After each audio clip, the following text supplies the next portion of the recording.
Hey y'all, welcome back to my channel. If you are new here, my name is Emma. I would love for you to subscribe and stick around for all of my future videos.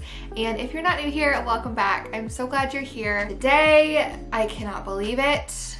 It is time to film my second trimester recap video. I honestly don't understand how I'm already in my third trimester. I feel like there's just no way we're already there, but at the same time I feel like I've been pregnant for like 3 years, and so I'm definitely ready. Don't get me wrong, it just feels wild that we're here. Over the last few months, however long my second trimester has been, I've been taking a note on my phone of every new symptom I get, just so I don't forget, so that I could sit down and film this video. I do have a first trimester video. I didn't film like a sit down recap, I actually vlogged my first trimester and I put it all together at the end so that I could like share it as I was going through it. This time I did it a little differently and I'm just gonna film a recap of everything I went through. So if you've not seen my first trimester recap video, I will link it in the cards for you. And I will also be doing a third trimester recap video, obviously like towards the end, probably before she's even born. So if you're new, let me catch you up really quickly. My name is Emma and I am pregnant, obviously, and I am due in December. Before I get started though, I have to give a little disclaimer because I have had a very hard pregnancy. Every pregnancy is different, every woman is different, and every body is different, and how their body responds to pregnancy is so vastly different. And so somebody else's experience with pregnancy is just going to be very different than my experience, and I just wanted to share my personal experience. However, my experience with pregnancy has been really challenging, but I still want to share it because I feel really seen when I see other creators share the really hard moments of their pregnancy, because when you are going through it and all you see are women who have beautiful pregnancies, especially women who say they have easy pregnancies and no nausea and whatever it might be, I am so happy for them and I would never wish my the kind of pregnancy I've had on somebody, but I want to share my genuine, honest experience for the people who have an experience like mine, because when I see videos of women who are experiencing or have experienced the kind of pregnancy that I have, it makes me feel so seen and validated, and it helps me so much mentally, knowing that I'm not alone and knowing that it's not like every other woman on the face of the planet is having a phenomenal pregnancy and it's just me suffering. That is why I am being so honest, and I don't want you to think that it's just me sitting here to complain to you for 15 minutes about how much my life sucks or how much I hate pregnancy, because it's not the intention of my video whatsoever. I am just here to share my journey so that I can look back on it, so that I can share it with somebody else who maybe is curious of what it could be like, or hopefully to find somebody who is experiencing something similar and maybe feeling a little bit alone like I have felt. I just want to put that out there. I am so aware that this pregnancy is a blessing. I am grateful every second of every day to be pregnant. I love her more than I could ever have imagined, and I haven't even met her. And I would do it again and again for her. Just putting that out there, I'm not ungrateful. It's just me sharing a very transparent look into my experience. Let's just get started, shall we? This is her little nursery. It's really coming together. We've just been kind of working on it as we've gone along these last couple months. And I really feel like it's pretty close to being done. I need to put up her crib. We have a couple other furniture pieces we just haven't put up because it's not necessary yet. I'm not due till December. It's very exciting because it looks like a nursery. Like, we got her dresser and her little changing table and her little closet full of clothes, and it's just feeling very, very real. It's a long note. So let's start with the best part of the second trimester, which is I finally feel her move. So most people, it really depends on your body. It depends on how many times you've been pregnant. It's so different for everybody, but I started feeling her a little bit later than most people do. And I went to my 20-week anatomy scan and I still hadn't even felt flutters yet. Like, I had felt nothing. And that night, the night of my 20-week appointment, I went home and I felt her kick for the very first time, and I don't think I will ever forget that moment. And it wasn't a flutter, it was a kick. Like, I literally felt her kick me. And so that's the first symptom is, not symptom, but the first thing really that I have written down is I skipped the flutters. So normally you feel these like flutters, this is how people describe them, and then as the weeks progress, you start to feel them transition from flutters to actual movements and kicks. I never felt flutters, so it kind of felt like at that time, it felt like somebody was inside of me, literally just like flicking me from the inside of my belly. And then about a week or two later, Michael was able to feel her for the first time, which was really exciting. And she knows his voice. She could be dead asleep and he will come and talk to her and she will start like dancing and rolling in my belly and kick him so hard, and it's just the cutest thing. And I also feel like my belly really popped around that 19-20 week mark. And here's another win. We're gonna keep going on the positives. I am finally able to drink my hot coffee again. Thank goodness, because I've really missed it. Okay, well, here we go. Here's my long list of all the symptoms I'm experiencing. So first thing I wrote is problem sleeping. I've been experiencing this for a while. I can't get comfortable. You can't lay on your back anymore once you hit a certain point in pregnancy, and I am a back sleeper, and so I really struggled to find a comfortable position. I've tried pillows, I've tried a million positions, I've tried sleeping sitting up, and honestly I still am just so uncomfortable when I sleep, and I think I'm just gonna continue to get more uncomfortable until I'm not pregnant anymore. I also never stay asleep. I wake up so many times either because I've rolled onto my back and I wake myself up, or I'm so uncomfortable that I wake up, or usually it's that I'm parched. Like I wake up in the middle of the night feeling like I need to drink a gallon of water.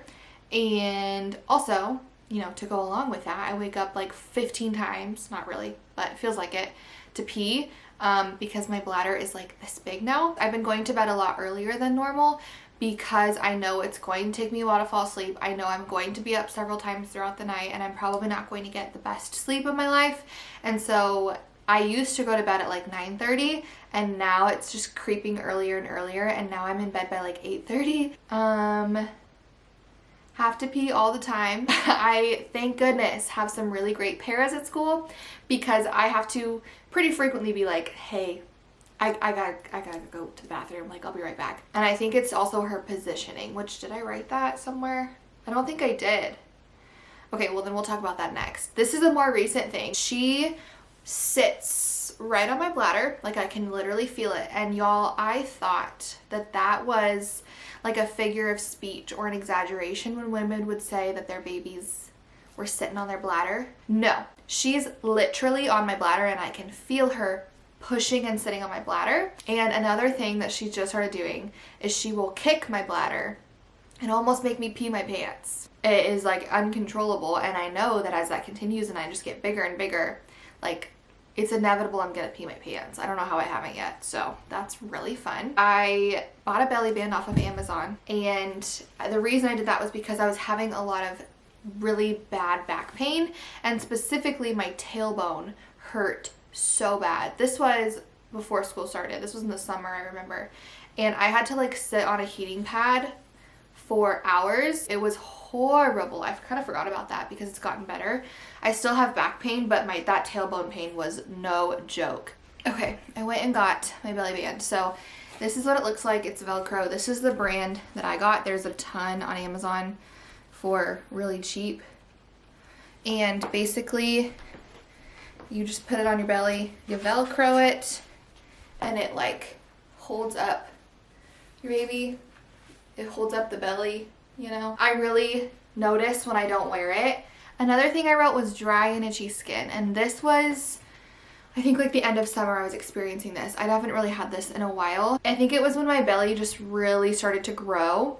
It felt like somebody was just pulling my skin as tight as it could go, and it was so painful and uncomfortable and like dry. But the next thing is, unfortunately, I still have gotten some stretch marks, which is fine. I didn't expect to get none. I got a lot more room to grow, and so that just kind of tells me like it's inevitable. This is the lotion that I've been using. I really like it. I can't say it has completely like prevented every stretch mark, but I do think it just feels really nice on my belly because my belly is so tight. Another thing kind of similar to stretch marks is I've gotten that brown line, I can't remember what it's called, that starts at your belly button and goes down your belly, like right in the middle. Next is fatigue, which has been consistent my entire pregnancy. It is exhausting for me to do anything, especially now that like I'm back in school full time and all that stuff. Everything is so exhausting for me. I come home just dead tired. Around ligament pain, that's been fun. So basically it's like if you're sitting or laying down for too long, I think, and then you stand up, I get this really sharp pain around like my hip bone, kind of like under my belly. I don't even know how to describe it, and I didn't know what it was for a really long time, but it's so painful that I literally am like frozen in my tracks for a good 30 seconds until it passes. Hard time breathing, especially when I'm laying down, which is hard, of course, for like sleeping, especially, which is weird, especially when I'm laying on my side, because like I said, you can't sleep on your back. So I have to sleep on my side, but when I sleep on my side, it feels like my lungs are being like compressed. I don't know what it is, and I like cannot breathe. Oh, this one's been a killer. Charlie horses and like calf cramps.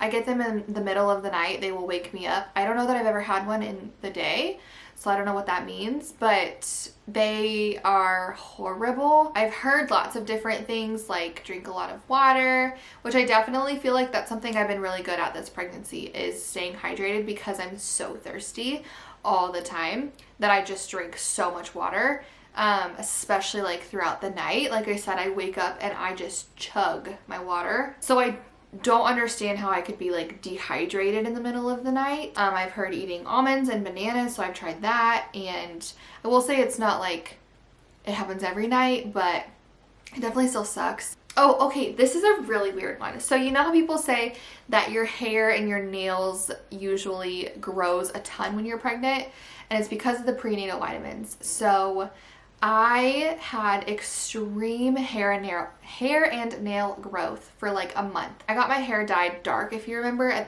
in the summer, like towards the end of the summer, and I hated it. And so I had to wait, I think, 4 weeks to go back to get it more blonde. So in those 4 weeks, I went back to get my hair redone blonder, and I asked her if she would trim my hair for me. You know, when you have short hair, you have to trim it a little bit more often because it kind of gets to that awkward length. And I said, I feel like my hair's already there, even though I was just here 4 weeks ago. And she was like, yeah, okay, I'll trim it. She thought I was being dramatic.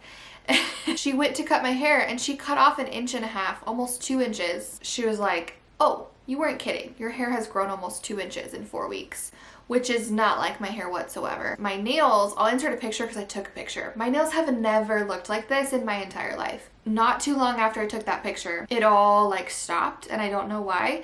Like my nails are like short and stubby again. My hair has started to fall out. Like my hair is just everywhere.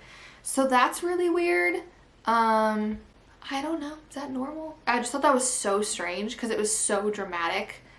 And then it just like was like, I'm done. My most recent is acid reflux. I've never experienced acid reflux in my entire life until very recently. I haven't really found anything that works super well for it, and it's not like consistent enough that I've asked for a medication because I'm already taking Zofran, which that's another thing. If I don't take Zofran, I'm still very nauseous, which sucks, but it is what it is. It's fine. I've tried several times to just not take it for a day and see how I feel, and every time I get sick. So I would really like to not be on multiple medications. Like Zofran's gotta stay, so I've just been trying to deal with my acid reflux. I'm almost done, sorry. I have a long list, I told you. Next up is crying. I can no longer watch TikTok at work, like on my lunch break, because every time that I scroll through TikTok, I sob. Even if it's not a sad video, I will cry. I am so emotional. So emotional. I think I've been a little bit more emotional like my whole pregnancy just because of the hormones, but something about the last like month or so has been next level. So that's been fun. And then another very recent one is I have Cankles, which is fun. Let's see, do I have them right now? Not too bad. I noticed them a lot like towards the end of the day, and this has really been because of like teaching, and I'm on my feet a lot, and so I've been having to wear very comfortable shoes and sit as much as possible, which is really hard when you're teaching first graders. Like I need to be up and moving, but sometimes it is impossible. My feet and my ankles hurt so bad. I just cannot walk around as much as I would need to and would like to. And then this is the last like symptom, and then I'll talk about my like cravings and food aversions. This one's a little bit like heavy and I don't want to talk about it too much, but my mental health has really taken a toll this second trimester. My first trimester, my mental health was not great, but it was just a really hard couple of months. And like I said, this whole pregnancy has been really hard, and it just takes a toll on you mentally when you feel so miserable for so many days in a row. So that's been, I don't know if I'd call it a symptom, but just something that I've really struggled with this second trimester, especially, is my mental health and anxiety and just feeling kind of hopeless, like I will never feel better again, even though obviously like there is an end to this. It's just hard to feel that way sometimes when you're so miserable in the moment. It'll be worth it, absolutely, and I'll do it again. It's just in the moment, it's very hard. Okay, now we're gonna talk about my cravings and my aversions, and that is it. So my cravings have been very random. I haven't had that many this trimester, but the first one that's been very consistent is toaster strudel. I don't know what it is. I had not had toaster strudel in like 10 years, and now I can't get enough of it. She just loves toaster strudel. Corn dip, like a jalapeno cream cheese corn dip. Oh my gosh. I would eat that out of the bowl like all summer. That's like all that I snacked on. And then the Airheads that are like the rainbows, and they come in those long like sour strips, you know what I'm talking about? I have a stash of those too. And then the last craving that's been very consistent is Uncrustables. I take them for lunch every day, and they are just so good. I don't know what it is, and I don't want a regular peanut butter and jelly sandwich. No, I want an Uncrustable, like that bread and the like type of jelly they use. I don't know what it is, but it's so good, and I could eat like 5 of them. And then in terms of food aversions, the only real food aversion that I have had is chicken. I still do not like chicken. I can only eat certain meals with chicken. I can't eat like just a chicken breast, no. But if it's in like a fajita or mixed in something, I can eat like a handful of pieces, and I cannot cook it. Like I don't even want to be in the kitchen when Michael is like cutting the fat off. Ugh, no. Other than that though, that's pretty much it, which is pretty good. Those are all of the things I've experienced in my second trimester. This trimester has been far superior to my first trimester, I will say. It's been hard still, but I feel like all of my symptoms that I've had have kind of been shorter. I've experienced them for shorter periods of time, and then I have like a couple days and then I get something new, whereas my first trimester, the symptoms were all very consistent like the whole time. And so this has been better, I will say. Being able to feel her move so much and so strong, you guys, not just like a kick, like I can feel her move. It's wild. I don't even know how to explain it. It feels like she's rolling, and I can feel her arm like along the side of my belly. It's so strange, but it's so cool. And even though it makes me a little nauseous sometimes, it is the greatest feeling in the world. And I feel like this trimester is really when it started sinking in, and we really started to prepare mentally to become parents, and you know, getting together a lot of the nursery things and the must-haves that we're going to need. And it just feels really exciting to be entering my third trimester and getting so much closer to meeting her. We have her name picked out. We have a lot of things just ready. Like we just feel a lot of peace. I think it's just really sunk in, and we talk about her a lot, and it's not just like a baby in my belly anymore. Something about feeling her move and knowing what her name will be really makes it all feel a lot more real. It's just a surreal feeling, because it's like, if I love her this much right now, I can't even fathom how much I'm gonna love her when I meet her and as she grows up. And it's just really exciting, and it's really sinking in, and we're so grateful. And I'm so happy I'm in the third trimester. I'm so excited and ready for December to be here. That is the end of my second trimester recap. I hope that you enjoyed it. If you are not already subscribed, please make sure that you hit that subscribe button down below so that you don't miss all my future videos. I post teacher content and lifestyle content, and I also post mom and baby content. As her due date gets closer and closer, I will keep sharing what I'm experiencing, how we're preparing, all that kind of stuff. Thanks so much for watching, and I will see you in my next video. Bye!